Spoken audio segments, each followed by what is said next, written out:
Assalamualaikum warahmatullahi wabarakatuh. Salam sejahtera untuk kita semua. Perkenalkan, kami dari kelompok IoT kelompok 4 ingin menjelaskan tentang rangkuman kami dari GTC yang telah kami tonton, yaitu tentang collaborative efforts are essential for deep learning to help children's health and rare disease. Anggota kelompok kami terdiri dari 8 orang. Yang pertama, Aquila Bellatrix. 2. Devina Safrahadi. Yang ketiga, Feni Purwita. Yang keempat, Friza Zadani Anintya. Yang kelima, Gloria Natania. Keenam, Kumala Wijayanti. 7. Owais Suryo Hadikusumo. 8. Rohdivin Hayu Warusikta Mawadamas. Kemudian, saya akan memulai presentasi pada kali ini. Mendiagnosis penyakit anak-anak di rumah sakit, khususnya yang menderita penyakit langka, merupakan hal yang cukup sulit karena kurangnya sumber daya memadai, seperti teknologi, data yang kurang lengkap, dan faktor isolasi yang semakin memperparah kinerja teknologi yang sedang dikembangkan oleh institusi. Inovasi yang ditawarkan adalah usaha kolaboratif, inovasi ilmiah, dan pembelajaran secara federatif untuk menganalisis data tersebut. Quantitative imaging ditambah dengan machine intelligence akan melahirkan sebuah precision imaging. Yang pertama adalah quantitative imaging. Quantitative imaging dapat diilustrasikan melalui potret orang-orang di zaman Romawi saat makan. Ukuran porsi makan orang zaman Romawi semakin meningkat seiring dengan perkembangan waktu, yang mana menggambarkan porsi secara kuantitatif. Quantitative imaging lebih menekankan pada gambaran visual berupa jumlah yang mana merefleksikan jumlah data yang ada. Mesin intelijen memiliki rangkaian tahapan, yaitu ilmuwan menghimpun data, lalu mentransmisikan dalam bentuk kode, kemudian memasukkan datanya ke dalam komputer, dan akan memunculkan hasil. Contohnya adalah sebuah penyakit. Akan tetapi, ketika posisi ditukar, yaitu dengan menghimpun data dan memasukkan hasil, contohnya sebuah penyakit, di awal lalu memasukkan datanya ke komputer dan membentuk sebuah kode, maka konteksnya akan berubah menjadi machine learning. Machine learning merupakan sesuatu yang sangat kontroversial karena membutuhkan banyak sekali data yang perlu dipelajari.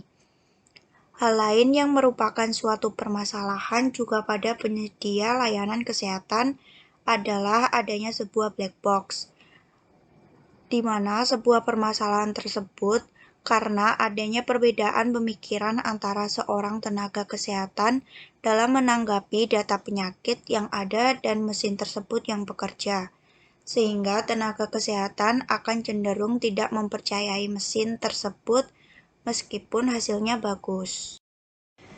Dampak penyakit langka terhadap populasi dunia. Penyakit langka memberikan dampak serius bagi populasi dunia. Sebanyak 30% anak yang lahir dengan kondisi langka akan meninggal sebelum ulang tahun kelima.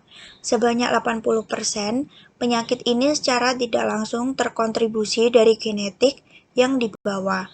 Pada anak-anak, sebuah penyakit akan terbilang langka karena pada hakikatnya anak-anak memiliki jiwa yang sehat, kecuali saat ia terpapar lalu terkena suatu penyakit.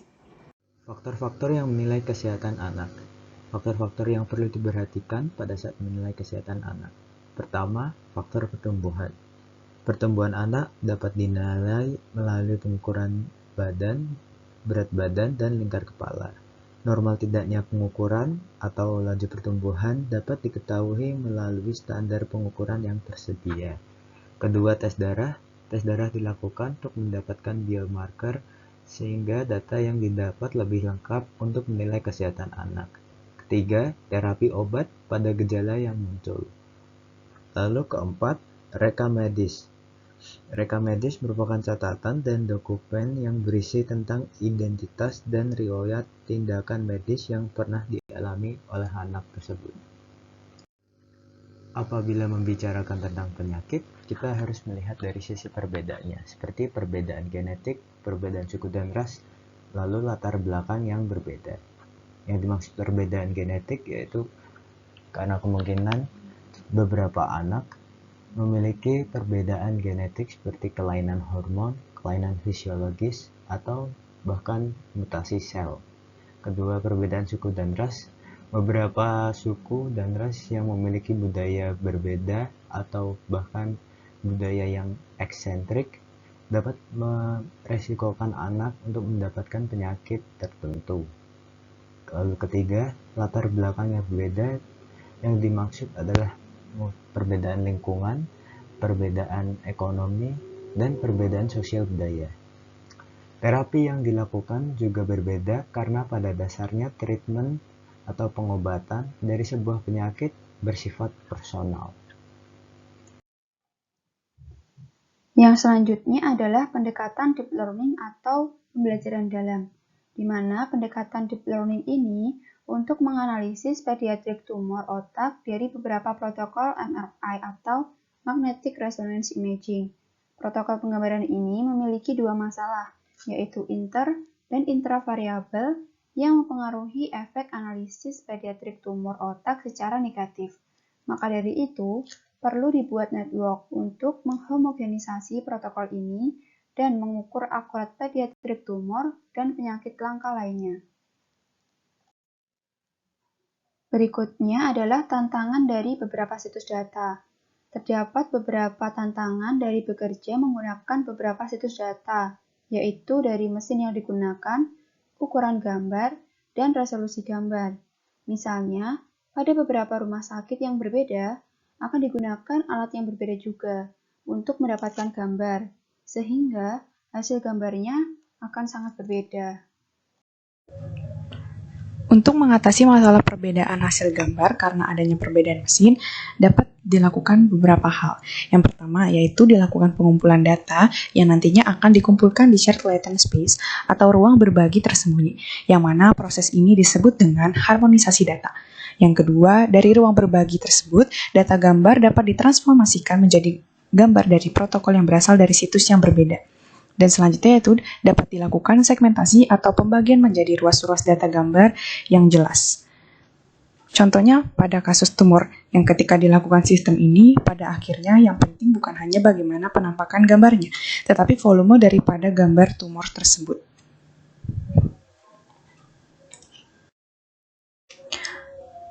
Berikut adalah contoh gambaran hasil yang terlihat yaitu untuk menunjukkan volume tumor pada otak. Dalam penerapan deep learning ini, untuk mendapatkan data dari beberapa situs yang berbeda, dapat digunakan auto-encoder untuk membawa semua data yang ada ke dalam shared latent space. Dari shared latent space dapat digunakan Generative Adversarial Network atau GAN untuk membuat terjemahan dari gambar antar protokol. Harmonisasi yang dilakukan pada gambar-gambar yang sangat berbeda akan membantu mesin agar tidak terpengaruh oleh perbedaan tersebut dan dapat fokus dalam mengidentifikasi volume tumor.